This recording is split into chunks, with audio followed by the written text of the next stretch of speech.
দিনাজপুর থেকে দেশের ৫৪ জেলায় খাল খনন কর্মসূচির উদ্বোধন করবেন প্রধানমন্ত্রী Tarique Rahman.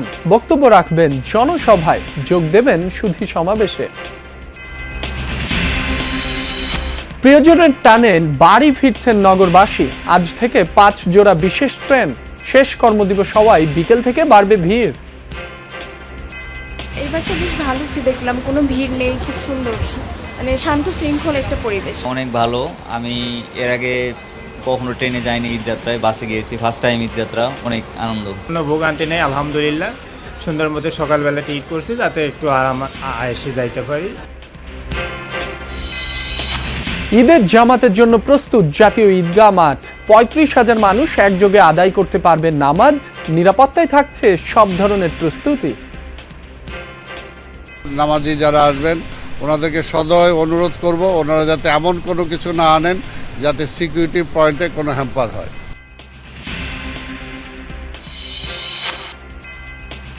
And the Oscar goes to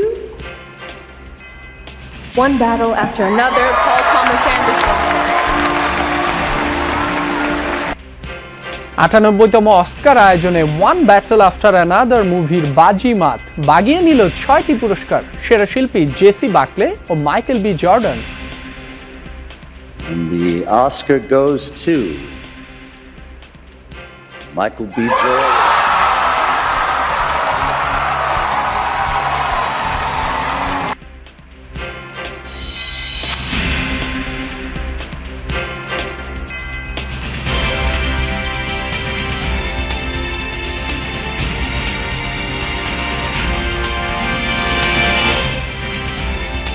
Jamuna নিউজে আমন্ত্রণ। আপনাদের সঙ্গে আছি মাসুম রাব্বি। এতক্ষণ শিরোনাম দেখছিলেন। আজ দেশের ৫৪ জেলায় খাল খনন কর্মসূচির উদ্বোধন করবেন প্রধানমন্ত্রী তারেক রহমান। দিনাজপুরের কাহারোল উপজেলায় শাহপাড়া খাল খননের মধ্য দিয়ে এই কর্মসূচির উদ্বোধন করবেন তিনি। প্রথম দফায় ৬ মাসে ১২০০ কিলোমিটার এবং পর্যায়ক্রমে ৫ বছরে ২০,০০০ কিলোমিটার নদী, নালা ও খাল বিল খনন করা হবে। এরই মধ্যে সৈয়দপুর থেকে দিনাজপুরের কাহারোলের পথে রয়েছেন প্রধানমন্ত্রী তারেক রহমান।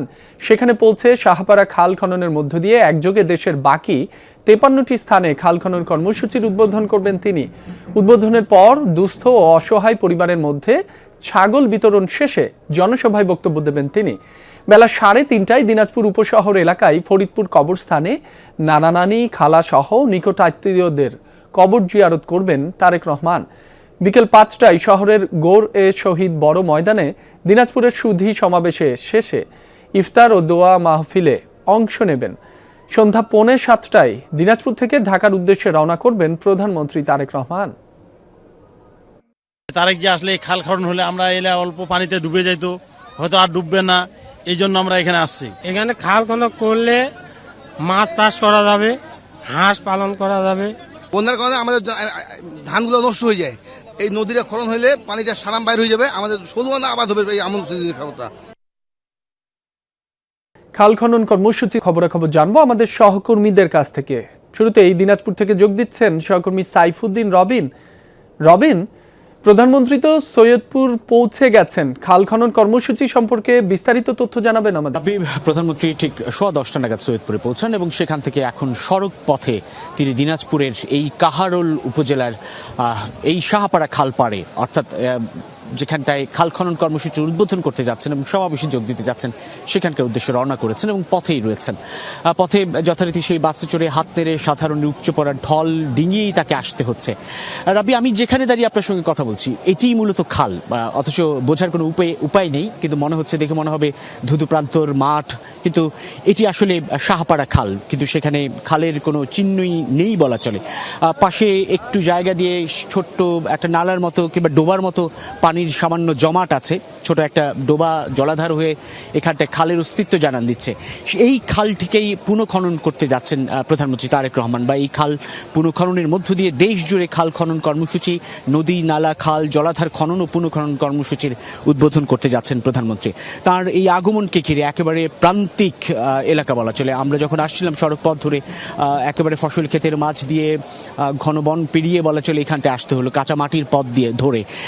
এখানে এই অঞ্চলে মানুষের মধ্যে যে সাজ সাজ রব বা উৎসব কিংবা আমেজ, সেটির সঙ্গে মিশে আছে তাদের জীবন জীবিকার বিষয়গুলো। এখানে অনেক নারী শ্রমিককে আমরা দেখছি, পুরুষ শ্রমিকও আছেন যারা এই খাল খনন কর্মসূচির মধ্য দিয়ে তাদের এক ধরনের কর্মসংস্থানের সুযোগ পেল। সরকারের তরফ থেকে নির্দেশনা আছে যে এক্সক্যাভেটর ব্যবহার না করে যতটা সম্ভব কায়িক শ্রমের ভিত্তিতে কিংবা শ্রমিক নিয়োজিত করে তাদের কর্মসংস্থানের সুযোগ সৃষ্টি করে এই খাল খনন কর্মসূচিকে এগিয়ে নিয়ে যাওয়া, তারই এক ধরনের প্রতিফলন দেখা যাচ্ছে এইখানটাতেও। প্রচুর শ্রমজীবী মানুষ বা শ্রমিকরা এসে যোগ দিয়েছেন। সেই সঙ্গে সাধারণ মানুষ যারা এই খাল সংলগ্ন এলাকার বাসিন্দা, তারা বলছেন যে বর্ষায় এখানটায় উপচে পড়া পানি থাকে, যার ফলে জলাবদ্ধতা যেমন সৃষ্টি হয় ঠিক তেমনি তাদের ফসলি ক্ষেত ভেসে যায়, সেখানে ফসল নষ্ট হয়। অন্যদিকে যখন শুষ্ক মৌসুম তখন আর পানির কোনো চিহ্নই থাকে না। এর ফলে যেটি হয়েছে তাদের কৃষি কিংবা জীবনযাপন কিংবা প্রাণ প্রকৃতি সেসবের উপর যে নেতিবাচক প্রভাব পড়ে, সেই জায়গাটা এই খাল খনন কর্মসূচি এক নতুন সম্ভাবনার সুযোগ সৃষ্টি করলো। অর্থাৎ কৃষিতে এক ব্যাপক বৈপ্লবিক পরিবর্তন, ইতিবাচক পরিবর্তন আসবে এই খাল খনন কর্মসূচির মধ্য দিয়ে। নদীর পানির সঙ্গে যে স্বাভাবিক প্রবাহ পানির, সেটি এই খাল খননের মধ্য দিয়ে এক ধরনের সংযোগ স্থাপন হবে। ঠিক তেমনি খাদ্যে স্বয়ংসম্পূর্ণ হওয়ার সুযোগও সৃষ্টি হবে। সব মিলিয়ে তারেক রহমান অর্থাৎ প্রধানমন্ত্রীর এই আগমন ঘিরে সাধারণ মানুষের উৎসাহ, আগ্রহ তাদের জীবন জীবিকার সঙ্গে কিংবা গোটা দেশের সামগ্রিক জীবন জীবিকার সঙ্গে আসলে জড়িয়ে আছে। এবং প্রধানমন্ত্রী আজকে এই কর্মসূচির মধ্য দিয়ে দেশের 54টি জেলায় বলা চলে এই খাল খনন কর্মসূচির উদ্বোধন করতে যাচ্ছেন। সরকারের তরফ থেকে 6 মাসে 1200 কিলোমিটার এবং 5 বছরে 20,000 কিলোমিটার খাল খননের পরিকল্পনা রয়েছে। রাব্বি। রবিন, আপনাকে ধন্যবাদ। সহকর্মী সাইফুদ্দিন রবিন জানাচ্ছিলেন দিনাজপুর থেকে খাল খনন কর্মসূচির সবশেষ। আমরা একটু কুষ্টিয়ার খবরাখবর জানতে চাই। এ বিষয়ে কুষ্টিয়ার খোকসা উপজেলায় মোরাগাছা হাসিমপুর 3 কিলোমিটার খাল খনন উদ্বোধনের খবর জানাতে আমাদের সাথে যুক্ত আছেন সহকর্মী রুহুল আমিন বাবু। বাবু, খাল খনন কর্মসূচির সবশেষ কি তথ্য আছে আপনার কাছে? সার্বিক পরিস্থিতি কেমন জানাবেন? রাব্বি, এই কুষ্টিয়াতে ইতিমধ্যেই আইনমন্ত্রী আসাদুজ্জামান তিনি কিন্তু খুব ভোরে ঢাকা থেকে রওনা দিয়েছেন খোকসা উপজেলার।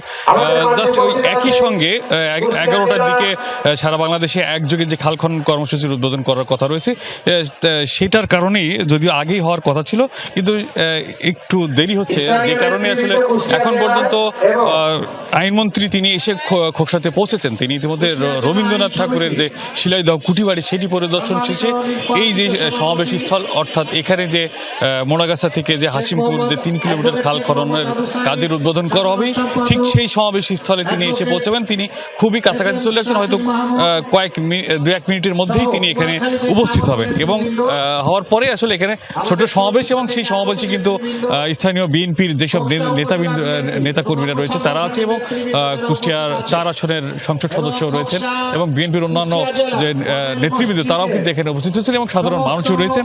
এবং এই যে খালটি উদ্বোধন করা হবে, খনন এবং যে সংস্কারের যে কার্যক্রম হাতে নেওয়া হচ্ছে, এমন ছোটখাটো খাল কিন্তু কুষ্টিয়াতে অনেকগুলো রয়েছে, সেইগুলো কিন্তু পর্যায়ক্রমে আমরা যেটা জানতে পেরেছি, যারা এই যে দুর্যোগ ব্যবস্থাপনা মন্ত্রণালয়ের বা দুর্যোগ ব্যবস্থাপনা অধিদপ্তরের তত্ত্বাবধানে যে এই কার্যক্রমটি পরিচালনা হচ্ছে বা তারা বাস্তবায়ন করছে, তাদের সাথে কথা বলছে, তারা বলছে যে আসলে যেসব ছোটখাটো যেসব খালগুলো রয়েছে নদীর, সেগুলো কিন্তু পর্যায়ক্রমে তারা কাজ করবেন বলে আমাদেরকে জানিয়েছেন। এবং আজকের এই খালটি যেটি 3 কিলোমিটার যে খালটি রয়েছে সেটি সংস্কার এবং পুনঃখনন করা হলে আসলে মূলত গড়াই নদীর সঙ্গে একটি সংযোগ তৈরি হবে এবং যে কারণে যে পানির প্রবাহ সেটি কিন্তু চলমান থাকবে।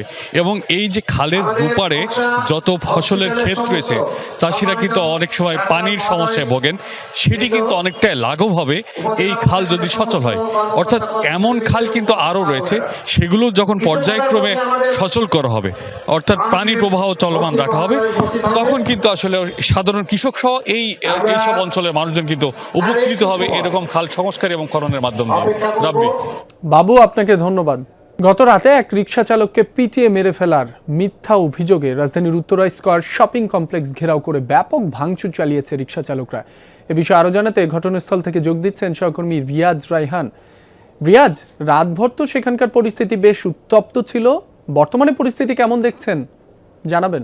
খুব বেশি শান্ত তা বলা যাবে না, কারণ যার সাথে সমস্যার বিবাদমান দুটি পক্ষ রয়েছিল, যে এখানে উত্তরা স্কোয়ার যেই টাওয়ারটি রয়েছে সেই টাওয়ারের কর্মকর্তা বা দোকান মালিক যারা রয়েছেন তারা একদিকে রয়েছেন, অন্যদিকে যাদের সাথে সংঘর্ষের সূত্রপাত সেই অটোরিকশা চালক যারা রয়েছেন তারাও ধীরে ধীরে জড়ো হচ্ছেন। আমরা দেখেছি যে সকাল থেকে কেউই ছিলেন না, কিন্তু কিছুক্ষণ আগে এখানে প্রচুর পরিমাণে অটো চালক যারা রয়েছেন তারা জড়ো হয়েছেন এবং তারা এখন পর্যন্ত মনে করেন যে তাদের প্রতি অন্যায় করা হয়েছে, তা বিচার করা হয়েছে। এবং গতকালকে যেই ঘটনাকে কেন্দ্র করে এই হামলা বা ভাঙচুরের সূত্রপাত, সেটি হচ্ছে একজন অটো চালক এখানে এসেছিলেন, তাকে এই টাওয়ারের নিরাপত্তা রক্ষী তাকে মারধর করেছিল এবং কথা কাটাকাটির এক পর্যায়ে তাকে মারধর করা হয় এবং তারপরে এটি গুজব ছড়িয়ে দেওয়া হয় বা একটি রটনা ছড়িয়ে দেওয়া হয়, সেটি হচ্ছে মার্কেটের ভিতরে অটো চালককে নিয়ে হত্যা করা হয়েছে এবং লাশ গুম করে ফেলা হয়েছে। এবং সেটি এই যে খবরটি, সেই খবরটি মুহূর্তে ছড়িয়ে পড়ার পরেই অটো চালকরা আশপাশ থেকে জড়ো হয়ে কয়েকশো অটো চালক তারা এসে এই যে মার্কেটে রয়েছে বা শপিং কমপ্লেক্স, সেই শপিং কমপ্লেক্সে ভাঙচুর চালায় এবং শপিং কমপ্লেক্সের মালিকদের অভিযোগ তারা দাবি করছেন প্রায় কোটি টাকার তাদের ক্ষয়ক্ষতি হয়েছে এবং বেশ কিছু পণ্য লুটপাট করা হয়েছে বিভিন্ন দোকান থেকে। তো এখন পর্যন্ত পুলিশ আসছে, পুলিশ বলছেন যে পরিস্থিতি মোটামুটি নিয়ন্ত্রণে রয়েছে বা শান্ত করার চেষ্টা করছে দুই পক্ষের সাথে বসেই, যাতে এই ঘটনার একটি সুষ্ঠু সমাধান করা যায়, যাতে পরবর্তীতে এই ধরনের অনাকাঙ্ক্ষিত পরিস্থিতির সৃষ্টি না হয়। যেহেতু রোজার মাস সামনে আর কদিন, আর 3 থেকে 4 থেকে 5 দিন পরেই ঈদ, সুতরাং ঈদকে কেন্দ্র করে যাতে আরও অস্থিতিশীল পরিবেশ সেটা হয়, যদি ব্যবসায়িক একটি পরিবেশ চলছে, মৌসুম চলছে, সেটি যাতে ব্যাঘাত না হয় সেই জন্য সবাইকে সতর্ক করেছেন। এবং মালিকরাও বলছেন যে এই ঘটনা যাতে সৃষ্টি না হয়, তাদের যদি কেউ দায়ী থাকে তাদের নিরাপত্তা কর্মী বা তাদের ব্যবসায়িক কেন্দ্রিক যদি কোনো ধরনের সমস্যা থেকে থাকে কারো, সেটি তারা খতিয়ে দেখবেন এবং দায়ীদের বিরুদ্ধে ব্যবস্থা গ্রহণ করবেন। রাবি। রিয়াজ, আপনাকে ধন্যবাদ। পরিবার প্রিয়জনের টানে বাড়ি ফেরার পর্ব শুরু। পবিত্র ঈদ উল ফিতর উপলক্ষে একসাথে ঈদ করতে ঢাকা ছাড়ছেন মানুষ। 5 জোড়া ঈদের বিশেষ ট্রেনও চলবে আজ থেকে। রাজধানী থেকে ঢাকা দেওয়ানগঞ্জ রুটে তিস্তা ঈদ স্পেশাল ট্রেন চলবে। সকাল 9:30টায় ছেড়ে গেছে ট্রেনটি। রাজধানী ছাড়াও চট্টগ্রাম চাঁদপুর রুটে চাঁদপুর ঈদ স্পেশাল, ভৈরববাজার কিশোরগঞ্জ ও ময়মনসিংহ কিশোরগঞ্জ রুটে শোলাকিয়া ঈদ স্পেশাল এবং জয়দেবপুর পার্বতীপুর রুটে পার্বতীপুর ঈদ স্পেশাল চলবে। এখনও কমলাপুর রেলওয়ে স্টেশনে সেভাবে যাত্রী চাপ নেই। আজই শেষ কর্মদিবস, ফলে বিকেল থেকে শুরু হতে পারে মানুষের ঢল। ঈদ যাত্রার ভোগান্তি আর ভিড় এড়াতে অনেকেই আগেভাগে ফিরছেন বাড়ি। এবারের যাত্রাও যেন স্বস্তির হয়, সেই প্রত্যাশার কথা জানান সবাই। ঈদযাত্রা নির্বিঘ্ন করতে সতর্ক অবস্থানে রয়েছে আইন শৃঙ্খলা বাহিনী।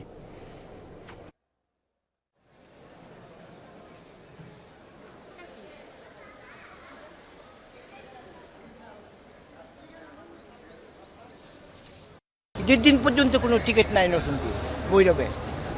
আমি প্রশ্ন করলাম, আমরা নতুন যাবো কিভাবে, যাবো কিভাবে? এবার তো বেশ ভালো দেখলাম, কোনো ভিড় নেই, খুব সুন্দর, মানে শান্ত শৃঙ্খল একটা পরিবেশ, বেশ ভালো লাগছে। কোনো ভোগান্তি হয়নি, অনলাইনে টিকিট পেয়েছি আমি নির্দিষ্ট সময়ের মধ্যেই। সব দিক দিয়ে এবার ভালো আর কি, আগে কোনো রকমের টিকিট পেয়েছি, মানে ওয়েবসাইটে ঢুকবার আগে সব টিকিট বুকড। এদিকে সকালে মহাখালী বাস টার্মিনাল পরিদর্শন করেছেন সড়ক পরিবহন ও সেতু মন্ত্রী শেখ রবিউল আলম। বলেন, আগামী 2 দিনে 1.5 কোটি মানুষ ঢাকা ছাড়বে, তাই বাড়তি চাপ মোকাবেলায় সক্ষমতার শতভাগ ব্যবহার করা হবে। এ সময় মন্ত্রী বলেন, ফিটনেসবিহীন গাড়ির বিষয়ে সজাগ আছে সরকার। তড়িঘড়ি করে প্রস্তুত করা কোনো গাড়ি হাইওয়েতে উঠবে না। এ বিষয়ে অভিযোগ পেলে ব্যবস্থা নেওয়া হবে বলেও জানান মন্ত্রী। বলেন, ভাড়া বেশি নিয়ে যে কোনো যাত্রী অভিযোগ করলে তাৎক্ষণিক ব্যবস্থা নেওয়া হবে। গতকাল থেকে গণপরিবহনে পর্যাপ্ত পরিমাণ তেল দেওয়া হচ্ছে। ঈদের আগে তেলের দাম বাড়ানো হবে না।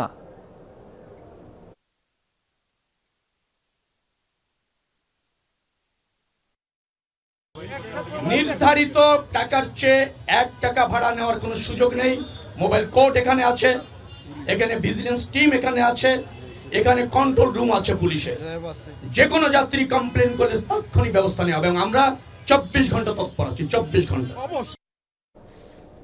ঈদে ঘরে ফেরার আরো খবর জানাতে মহাখালী বাস টার্মিনাল থেকে যোগ দিচ্ছেন সহকর্মী সুমাইয়া ঐশী। কাল থেকেই তো সরকারি ছুটি শুরু। রাজধানীবাসী এরই মাঝে বাড়ি ফেরতে শুরু করেছেন। বর্তমানে যাত্রী চাপ কেমন দেখছেন, সার্বিক চিত্র জানাবেন। রাবি, মহাখালী বাস স্ট্যান্ডে কিন্তু যাত্রী চাপ সেইভাবে নেই বললেই চলে, যদিও আজকে থেকে সরকারি ছুটি শুরু, ফলে বিকেল থেকে মূলত ঘর ফেরা যে যাত্রীদের চাপ সেটি শুরু হবে। এখনো পর্যন্ত সেভাবে যাত্রীর চাপ কিন্তু দেখা যাচ্ছে না। যারা পরিবহন সংশ্লিষ্টরা আছেন তারাও বলছেন যে আসলে যাত্রীর চাপ, যেহেতু ঈদের সরকারি ছুটি এখনো শুরু হয়নি, ফলে অনেকেই আসলে বাড়িতে আগে ভাগে যাচ্ছেন ঠিকই, কিন্তু ওইভাবে যে মানুষের ঢল নামে সেই ঢলটি হয়তো আজকে বিকেল থেকে বা আগামীকালকে থেকে আমরা দেখতে পাবো। তবে বাস ভাড়া নিয়ে কিন্তু যাত্রীদের সঙ্গে আমাদের কথা হলো, অতিরিক্ত ভাড়া আদায়ের যে অভিযোগগুলো অন্যবার আমরা পাই সেটি কিন্তু সেভাবে পাইনি এখনো পর্যন্ত। এবং কিছুক্ষণ আগেই সড়ক পরিবহন মন্ত্রী এবং প্রতিমন্ত্রী দুইজন এসেছিলেন এখানে এবং মহাখালী বাস টার্মিনাল পরিদর্শন করেছেন। তারা কিন্তু এখানে ঘুরে ঘুরে দেখেছেন, টার্মিনালের কর্তৃপক্ষদের সঙ্গে কথা বলেছেন, দু একজন যাত্রীদের সঙ্গেও তাদের কথা হয়েছে।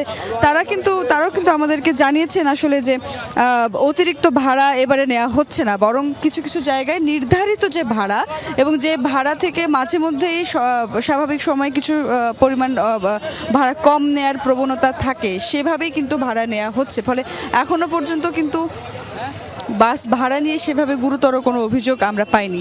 ট্রেনের ক্ষেত্রে যদি বলি, সকালেও আমরা ট্রেনে ছিলাম, সেখানেও আমরা দেখেছি যে যাত্রীর চাপ শুরু হয়নি। ট্রেনের ছাদে যেমন যাত্রী উঠে যাওয়ার যে দৃশ্য ঈদ যাত্রা, সেটি আমরা দেখছি না এখনো পর্যন্ত। তবে যেহেতু আজকে থেকে সরকারি ছুটি, আগামীকাল থেকে সরকারি ছুটি শুরু, ফলে ওই যে বাড়তি চাপ সেটি কিভাবে মোকাবেলা করে সরকার, সেটি আসলে দেখার বিষয়। যদিও পরিবহন মন্ত্রী একটু আগেই বলেছেন যে গত 2 দিনে হয়তো প্রায় 1.5 কোটি লোক ঢাকা শহর ছাড়বেন, ফলে অতিরিক্ত যে যাত্রীর চাপ সেটি সামলাতে কিছুটা চ্যালেঞ্জিং পরিস্থিতির মধ্যেই পড়তে হবে। তবে সেইটির জন্য আসলে সরকার যথাসম্ভব প্রস্তুত আছে। তবে তারা বলছেন যে সেই প্রস্তুতির সঙ্গে সমন্বয় এবং যাত্রীদের সদিচ্ছা এবং একই সঙ্গে সবার সম্মিলিত প্রচেষ্টা, সেই সমস্ত কিছু দিয়ে আসলে এই যাত্রাটা স্বাভাবিক এবং সুন্দর করার চেষ্টা করবে সরকার। ঐশী, আপনাকে ধন্যবাদ। জাতীয় ঈদগাহ মাঠে ঈদের জামাতের প্রস্তুতি প্রায় সম্পন্ন। এবার 35,000 মানুষ একসাথে নামাজ পড়তে পারবে বলে জানিয়েছেন ঢাকা দক্ষিণ সিটি কর্পোরেশনের প্রশাসক মোহাম্মদ আব্দুস সালাম।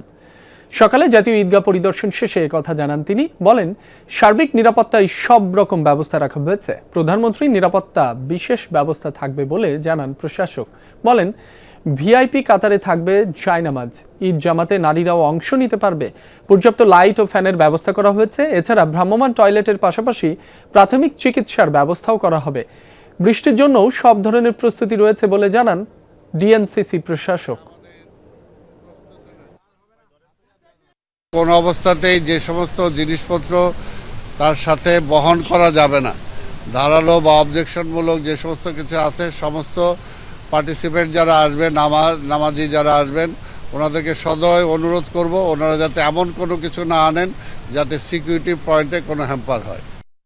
ইরান জুড়ে হামলা আরও জোরদার করেছে যুক্তরাষ্ট্র ইসরায়েল। রাজধানী তেহরানের রেড ক্রিসেন্টের ক্লিনিকে হামলা চালিয়েছে যৌথ বাহিনী। ভয়াবহ তাণ্ডব চালিয়েছে হামাদানে। আক্রান্ত হয়েছে ইস্ফাহান, তাবরিজ, খোমেইন ও দেশফুল অঞ্চলও। দফায় দফায় বিস্ফোরণে কাঁপছে তেহরান।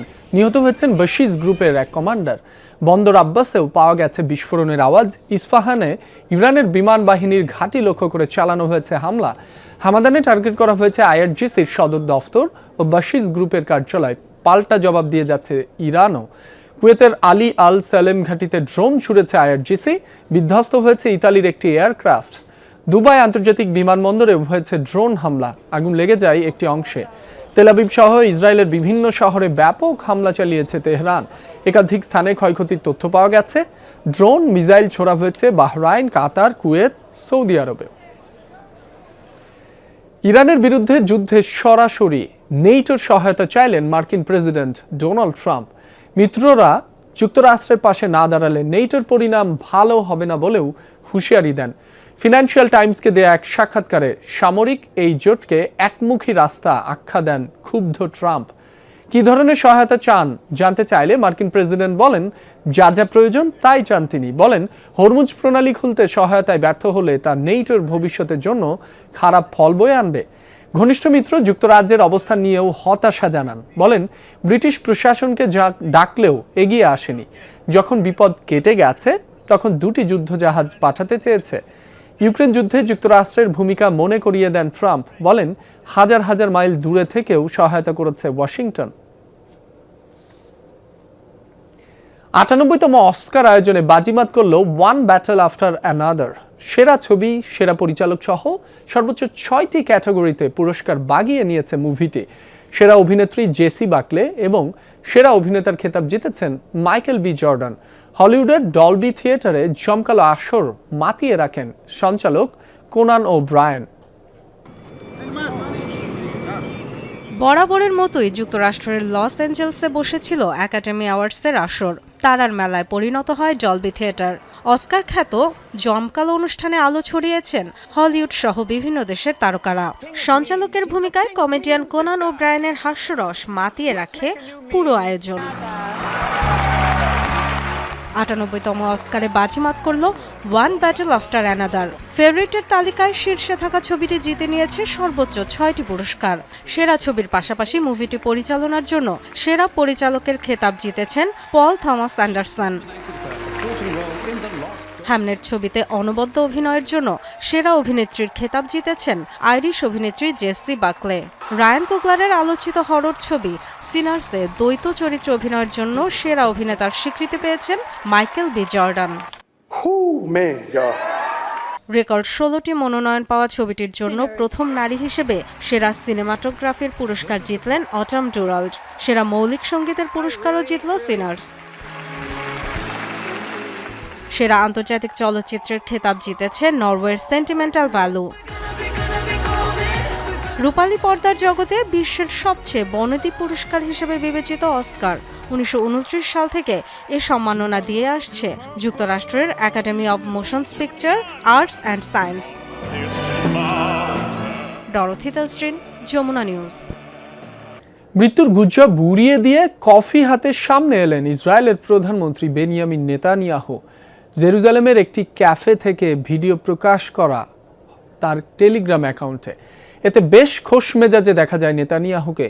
ইন্টারনেটে ছড়িয়ে পড়া নিজের মৃত্যুর গুজব নিয়ে কথা বলেন ইসরায়েলি প্রধানমন্ত্রী। নিজের এআই ভিডিও প্রসঙ্গ তুলে ঠাট্টাও করেন। মজার ছলে হাতের আঙ্গুল ঠিকঠাক আছে কিনা গুনে নিতে বলেন। কফির ক্যালোরি নিয়েও করেন রসিকতা। ঘটনাস্থলে উপস্থিত ইসরায়েলিদের সরকারের নির্দেশনা মেনে নিরাপদে থাকার পরামর্শ দেন নেতানিয়াহু। রয়টার্স সহ বিভিন্ন গণমাধ্যম যাচাই করেছে ভিডিওটির সত্যতা। সম্প্রতি ইন্টারনেট দুনিয়ায় ভাইরাল হয় নেতানিয়াহুর একটি এআই ভিডিও, যাতে এক হাতে ৬টি আঙ্গুল দেখা যায়। এরপরেই অনেকে দাবি করে ভুয়া ভিডিও প্রকাশ করে ধামাচাপা দেয়া হচ্ছে নেতানিয়াহুর মৃত্যুর খবর।